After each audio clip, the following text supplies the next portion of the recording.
Gaming has been a pretty consistent thing in my life, specifically when it comes to more modern games. We talk about Uncharted, we can talk about adventure games like Tomb Raider as well. We can talk about action games, which we all love, Grand Theft Auto, Call of Duty. We can talk about games that deal with history like Assassin's Creed. I mean, gaming is everywhere. And typically, video game adaptations have always been kind of a teetering subject. But if we stop to think about it, as of recently, we have had some pretty good video game adaptations. One being in the format of The Last of Us. If you've already seen the show or know about the show, you know that that's a great adaptation of the games itself. And also, we've also gotten Fallout, which is another fantastic series, which really does harness the best that is when it comes to a video game, specifically Fallout speaking. It harnesses the best of that game and makes it into a series, and it makes the world in which we are watching real, which is amazing. It makes us love these characters, makes us connect, and I think that's the essence of where video games kind of come into traditional media. Now, when we talk about video game adaptations, there is one specific, more recent adaptation that we do need to talk about, and that is Borderlands. So, you guys probably already know a little bit about what went with, the whole Borderlands situation. I personally did not go see this movie in theaters, so I did not invest my money to go see this movie, and I'm not gonna lie, I was gonna go out and spend money to go see this movie in theaters, but after I saw the Rotten Tomato scores on this movie, and people's reviews saying that this movie wasn't worth paying to go see in theaters, and that it wasn't really top-notch quality, I said, you know what? If it's that bad, I'd rather sit this one out and wait till it's on streaming. So that's exactly what I did. I waited for this movie to come out on streaming so that I could actually give it a look and take a look at exactly what they had in store for someone like me who absolutely loves Borderlands. I want you guys to know, I've played all the Borderlands games. With the exception of maybe Tales from the Borderlands, I've played all the Borderlands games. I've played the first one, I've played the second one, I've played the prequel, I've played the third one, I've even played Tiny Tina's Wonderlands, which is also a Borderlands game if you don't want to admit it or not. That's your problem. But Tiny Tina Wonderlands is literally a Borderlands game. So if you haven't played Tiny Tina's Wonderlands, which I think is a great Borderlands offshoot, go play it. It's worth it. It's amazing. It's fun. You're going to love it. You're just going to love it. So I highly recommend you go play those games. So for me personally, when I heard about Borderlands the movie coming out, I got really excited. I said, you know what? This is great. And I remember even making a video on this channel talking about, where's the Borderlands movie? Why hasn't anybody talked about it? And it took nearly 2 years before we even got anything related to Borderlands, which is kind of wild because I was kind of questioning myself, like, why are they waiting so long to talk about Borderlands when they could just go ahead and make the movie, public, make it, hey, we're going to release it now, put out a trailer or something. But they didn't do that. So for me, I was like, okay, fine. And then when the trailer dropped, I was like, wow, this looks kind of really fun. This looks energetic. This is kind of very much within the vibes of Borderlands. So I was like, okay, this is pretty good. Let's see how it goes. And obviously it came out in theaters and did not do well at the box office. I don't remember exactly how much it made, but I'm going to put that number right here. Yeah, that is how much it made. And it is much less than most movies that we see that don't do well in theaters. I mean, I'm pretty sure you could pick a movie now that just came out. Like, it could be, Beetlejuice. It could be, literally a movie that was never intended to make a lot of money. You could probably pick one out of the lot, and I'm almost certain that it made some money. So it's kind of surprising that it kind of lost all this money, being that there are millions of people who have played Borderlands. But to me, that was a surprise. So for me, I sat down and I got to see this movie. And I sat down and I said, you know what, I'm going to approach this movie with an open mindset. Why? Because everybody who is discussing this movie or having a deep, discussion on Borderlands the movie, I would say maybe 80% of the people who are talking about the movie haven't played the games. They haven't played the games. They don't know what the games are about. They don't know any sort of underlying plot lines or little Easter eggs that most people who are fans of the game are going to pick up on. So for me, those are the little details that I really look for, specifically in a Borderlands game, or in this case, a Borderlands movie. And I saw this movie, and I do have to say, this is where I think the most important part is. This movie is really fun. I'm gonna go out on a limb here and say that this is an okay movie. It's an okay movie.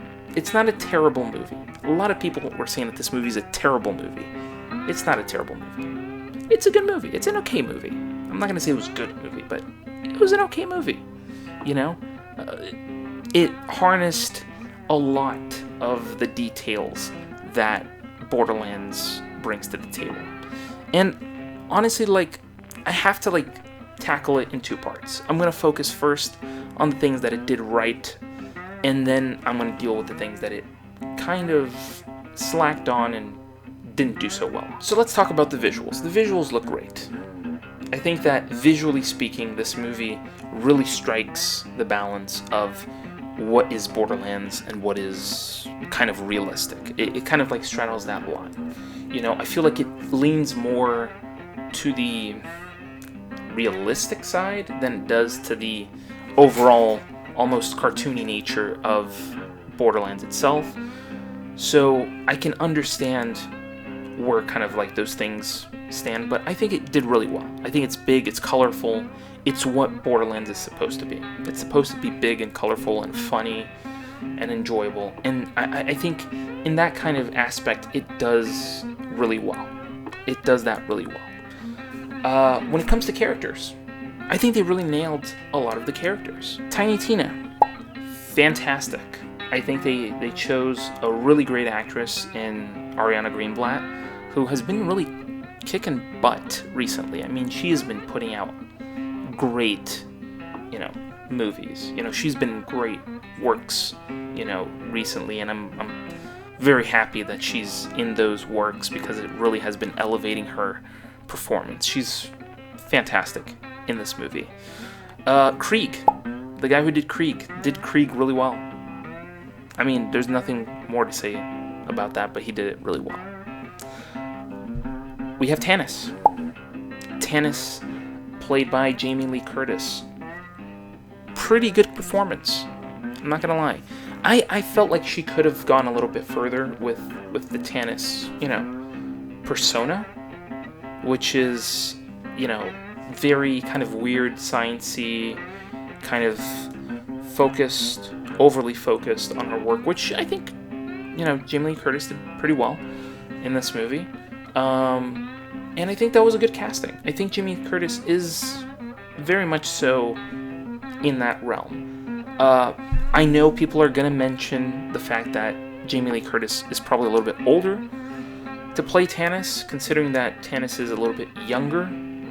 So I don't know who I could put in that role, but I know that Tannis is a bit younger than Jamie Lee Curtis, specifically when we see her in the games. So in terms of an age gap, I'll say that wasn't the best, but as a character, I think that Jamie Lee Curtis did a pretty good job. I think we can all agree that the star of this movie, specifically on precision to the character itself, has to be Jack Black as Claptrap. I know people are going to be like, oh, he's not the original voice. They could have brought back the original voice, and I'll agree. I'll have to agree. I would love to hear the original voice actor for Claptrap in this movie, because it's a robot. How more authentic can you get if you have the original voice actor for Claptrap to do this? I think most people would want to go see the movie just for Claptrap if that was the case. Unfortunately, it wasn't that case, but Jack Black did a really great job as Claptrap. Really great job. We're talking like top freaking notch. You know, like he understood the assignment and he came out swinging with this role. I think he did a great job.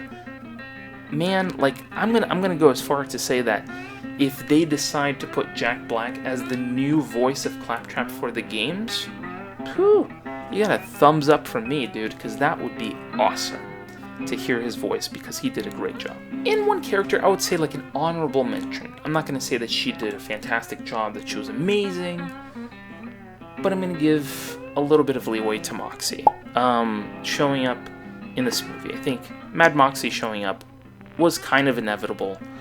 She's in pretty much every Borderlands game, so it's not really a surprise to see her here. But yeah, I think she did a pretty good job. I think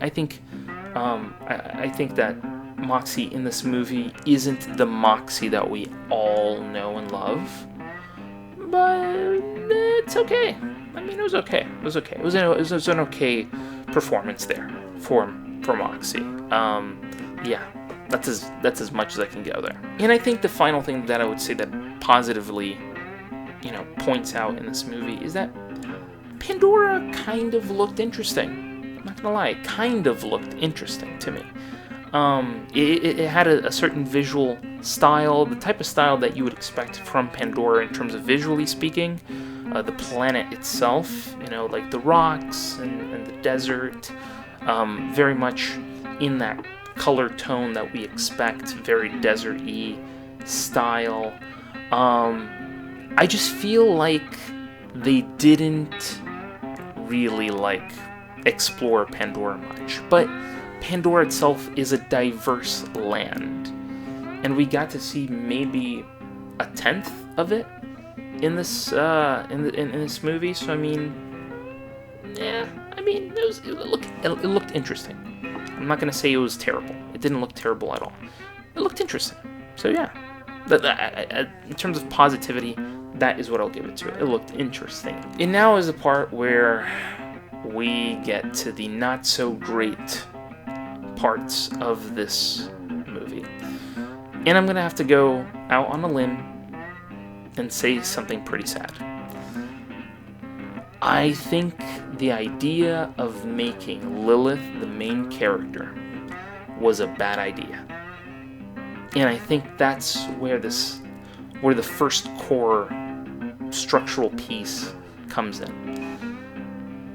I understand that Randy Pitchford has said that he wants to make the cinematic universe different than the gaming universe. But the problem is, when you mess with the game's essence, a lot of the essence comes from its characters.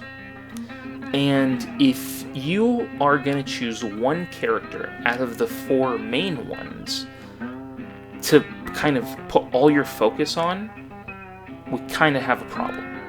And the problem is because now what you're doing is you're alienating your audience. Think of it like this. If you have 100 people who are playing Borderlands, right? Let's picture this for a second. If 100 people play Borderlands and 25% choose Lilith as their main character, you're alienating now the other 75% of people who didn't play as Lilith in the game. See what I'm going here? It's not like The Last of Us, because there's only two possible characters you can even talk about. It's either Ellie or Joel. So it's not like The Last of Us. It's also not like Fallout, because Fallout, essentially, the main character is a a creation. It's a creation of yours. So you could literally put anybody there and just tell their story, and you'll kind of assimilate with that character at some point, because you kind of eventually care for this, certain character, because you start to feel, certain connections to that character. But when you are dealing with a game like Borderlands, in which when you start the game, you have to choose between 4 characters. So you have Lilith, or if you're playing, for example, if you're playing the first game, you have to choose either Lilith, or you have to choose Brick, or Mordecai, or Roland. You have to choose one of those 4. So when you essentially choose one character from the original game to focus essentially your entire story around, you're alienating 75% of your audience, and that's a problem. So I think they should have essentially created a new character. Create a new character. Give me a completely new character. Don't mention, vault hunting or anything at the beginning. Just make this character be like a normal person that is out there trying to look for their lives, and then eventually they stumble upon, Lilith, or they eventually stumble upon Roland, or Brick, or Mordecai, or any of these other characters. You understand what I'm saying? I hope I'm coming across as pretty clear there. And on to the next era. I think we can all agree that Kevin Hart is not Roland. I'm sorry. This is just the norm. I mean, we all can agree. Everybody who has played Borderlands in some way, shape, or form, you all know and can agree with me on this sentiment when we all know that Roland is not Kevin Hart and Kevin Hart is not Roland. It makes no sense. I understand that the studio wanted to put a big name in that role, and I'm sorry, but Kevin Hart is not that guy. So, unfortunately, that's where they falter. Is he funny? Kevin Hart is funny, fine. But for you to play Roland, you have to be Roland. You know what I'm saying? He is a tough freaking dude, and he's 6'3", 6'4", he's a tall guy, and it's even very clear, when you're playing Borderlands, you clearly see that when you meet up with him, depending on what character you're playing, you have to either look straight at him or even a little bit up, because he's taller than you most of the time. So, again, wrong casting choice. I like Kevin Hart. Kevin Hart's funny, he's energetic, he's a great guy, he's a great comedian. He's not Roland. He wasn't Roland before the movie came out, and he still isn't Roland today. So, just making sure everybody gets it. Another thing as well, Tiny Tina is not an Iridian. She's not an Iridian. Do not make that character anything else other than a bubbly character that uses explosives. Not great. Don't change that. Don't change essence of characters, or else you're going to lose your audience. Don't change the essence of the character. It's simple as that. Another thing as well that I have to mention, Nox and Atlas.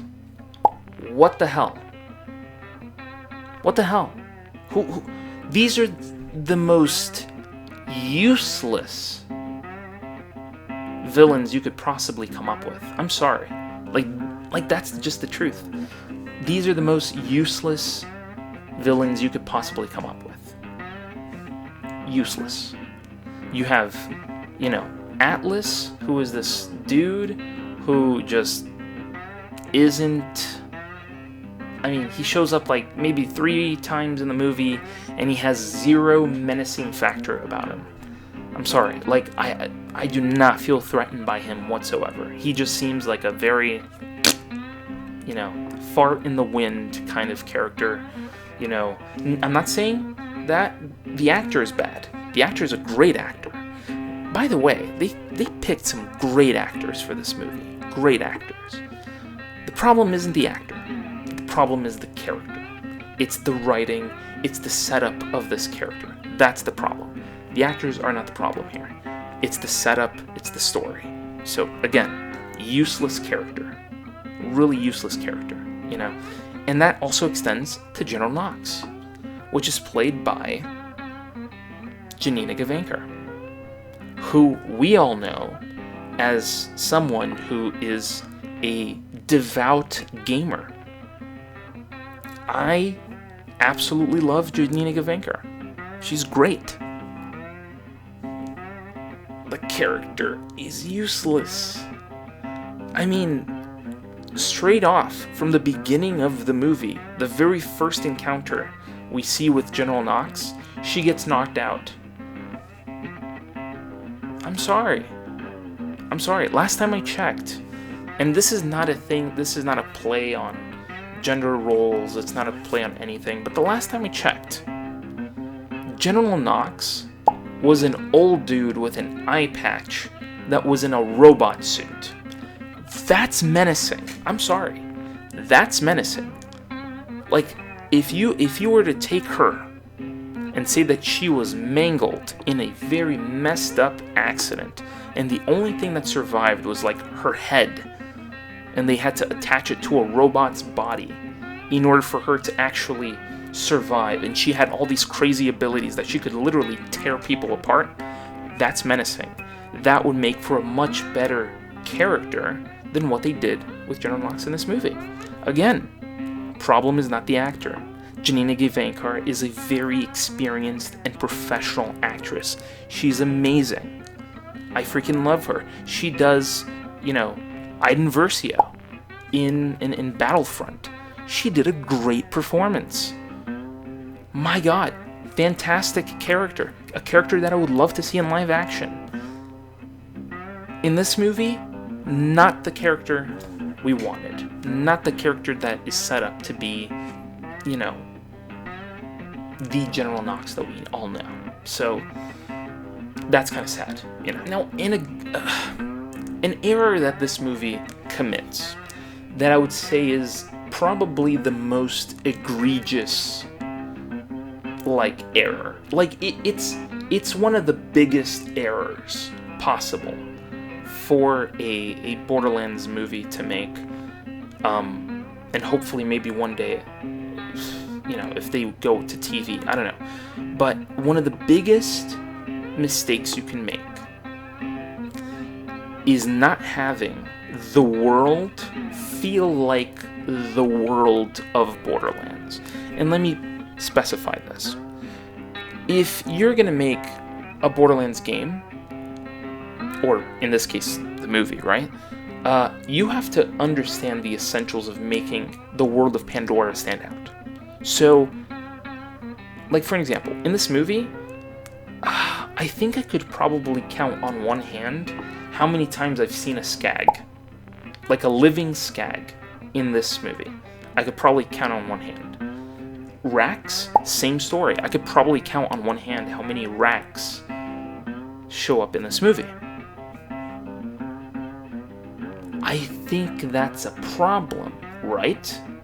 And that also extends to the very thing that makes people want to play Borderlands, and that's the guns. The guns in this game are essentially a character of their own.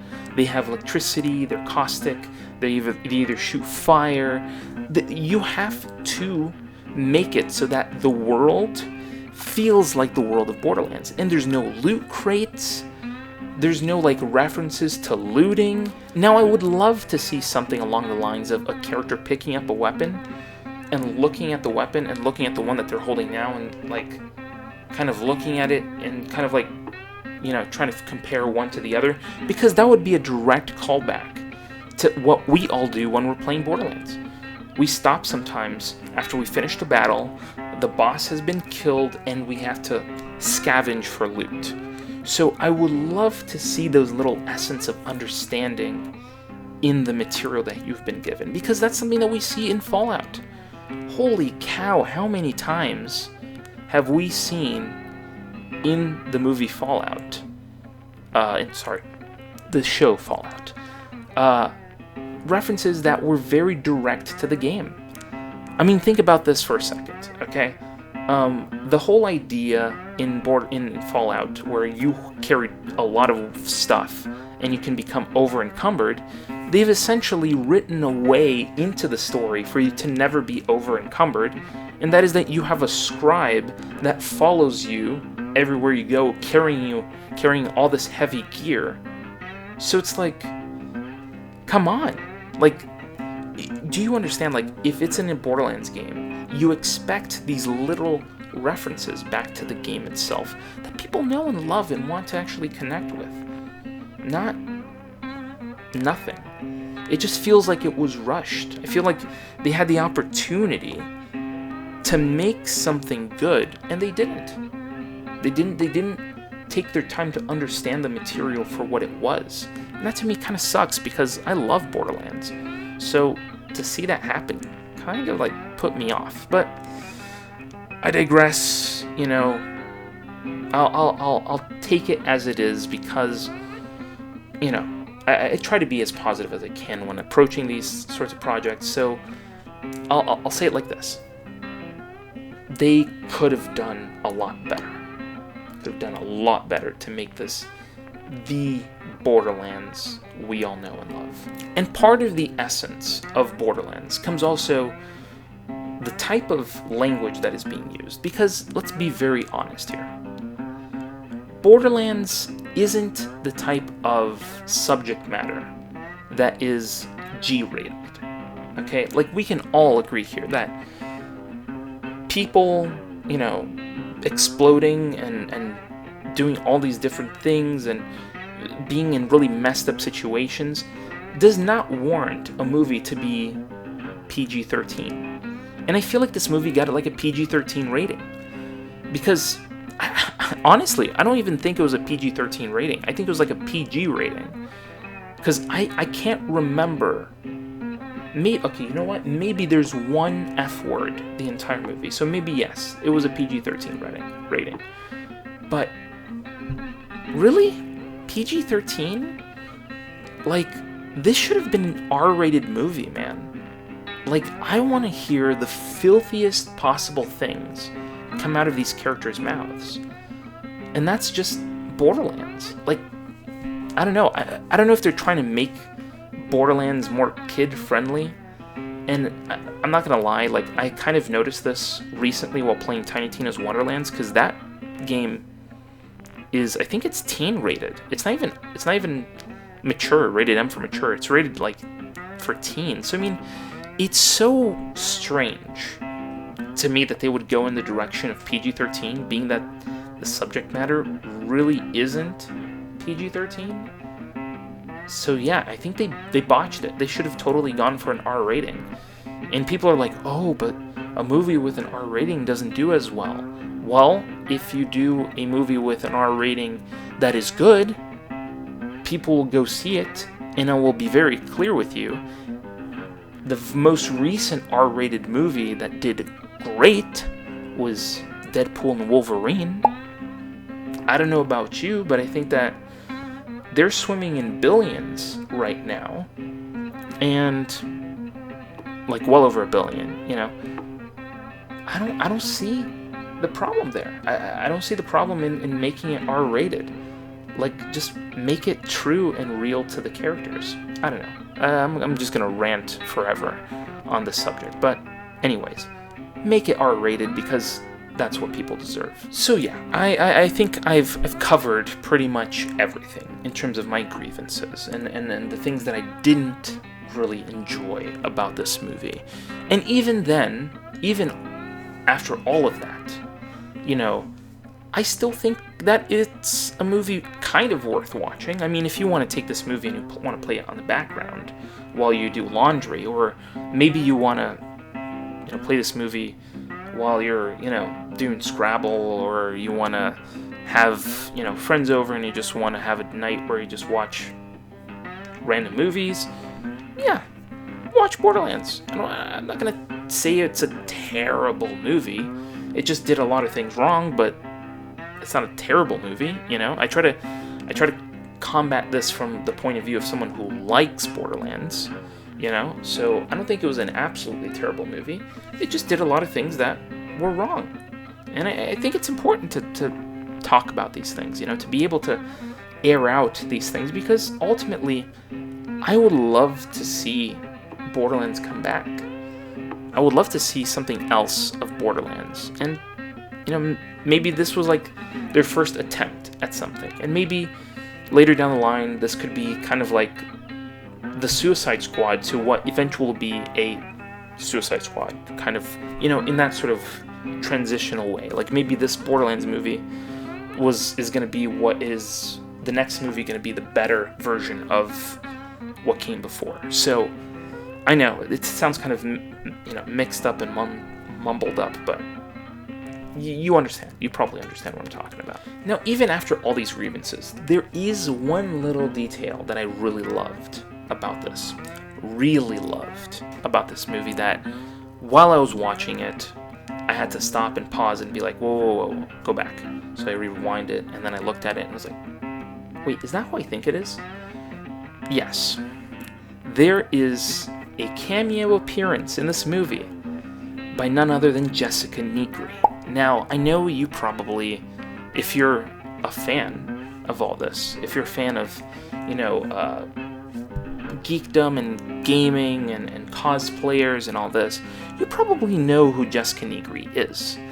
And Jessica Negri is one of those, original cosplayers that, really kind of bolstered up the whole idea of cosplaying as, a viable way of essentially making a living. I mean, she was one of the first people that I'd heard about who were like, she's a cosplayer and she makes money while she does it, which to me is kind of mind-blowing, but nowadays it's like a regular thing. And that was probably well over 10 years ago that I remember seeing Jessica Negri, going to cons and taking photos and everything, but let's put that aside for a second. The reason why they put her in this movie is clear. And the reason why she's inside Moxie's bar is even clearer. It's because when Borderlands first came out, the very first Borderlands game, I should say. I'm getting the two mixed up, I'm sorry. But the very first game was, kind of what gave her inspiration to do the cosplay of Mad Moxie, which is so interesting. And I mean, you can see it here. I mean, this cosplay is really well done, and I think this is kind of like a beautiful kind of little connection to the world. And I think that people like Randy Pitchford in the beginning was surprised that people were already making costumes based on characters of the game, and I think this is a great little homage that they did by putting her in this movie, even if it is for her to be a background character. It's a great homage to gaming and, cosplaying, and I think it's awesome to see something like this.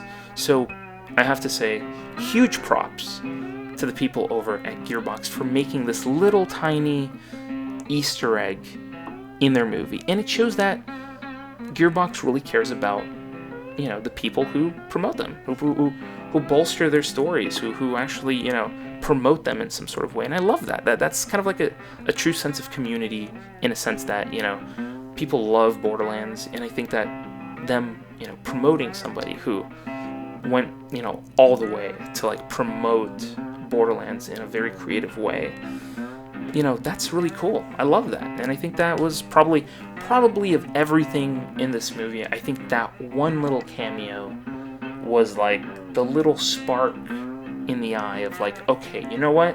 This movie is not fantastic, but it shows that people actually care. It shows that there's some level of care there, that they decided to put in somebody who really did something special for them.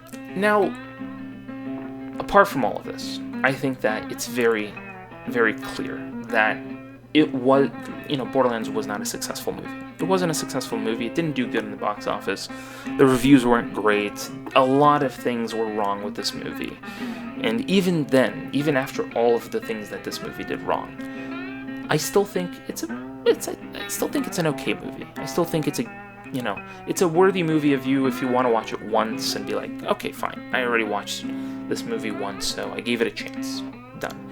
So if that's the case, then I think it's worth it for you to go out and watch it. And, you know, let this be like my vow to this. You know, if you're watching this video, if you think that, you know, Borderlands the movie could have been better and everything, listen, I don't have extensive knowledge of Borderlands lore, and I think I would rather put that in the hands of the fans of the game. But let this be my call out. Let this be something that I put out into the universe and say this: if anybody from Gearbox ever sees this video and has made it this far into this video and has listened to my critiques, listened to my ideas, as someone like me who aspires to be a filmmaker at some point, I would love to get the opportunity to actually do right by this game, to do right by these, you know, these characters, and, you know, make a world that people actually absolutely love and can actually connect with. And I love to be a part of that. And I would love to, at some point, maybe direct a movie that correctly builds the world of Borderlands. Or even so, I would even go as far as to say I would love to direct a series, because I feel like Borderlands would work better in series format than in movie format. So hopefully someday, you know, if somebody at Gearbox sees my video, feel free to contact me. Tell me, hey, listen, hey, we want somebody to be on this project who's excited, who wants to do something with Borderlands. Give me a call. Send me a message, you know? Just write down in the description or write down in the comments of this video and say, hey, I'm somebody from Gearbox, send me your email. I'd be happy to be a part of that sort of project. And I would love to, you know, bring something authentic and true to the Borderlands franchise to the big screens or the small screens. So after all of that, and I think you guys already know what I'm going to say here, these things are all my opinion. They're my opinion on the subject. And I want to hear from you. What do you guys think? Do you think Borderlands the movie was as bad as it said it was? Do you think it was not as bad as it was? Do you think it could have been better in some other ways that I didn't mention? Leave that in the comments below. By the way, I've been getting a lot of comments in other videos, and I love talking to you guys. So if you guys made it this far, tell me down below. What do you guys want to see? What are certain aspects of Borderlands that you would love to see, and details that you want to know? Because I love having those discussions with you guys. And while you're down there, hit the subscribe button and hit the bell to be notified when new videos go live on this channel. And thank you so much for watching this video. And I'll see you in the next video. Scrolling through YouTube, same old routine, then bam, movie savant, what a scene. Trivia bombshells dropping knowledge like rain. Forget the dishes, gotta watch it again. Movie buffs unite, savants to place. Subscribe and hit the bell, don't leave a trace. Next level knowledge keeps you in the loop. Savants got the scoop, ain't nothing to recoup.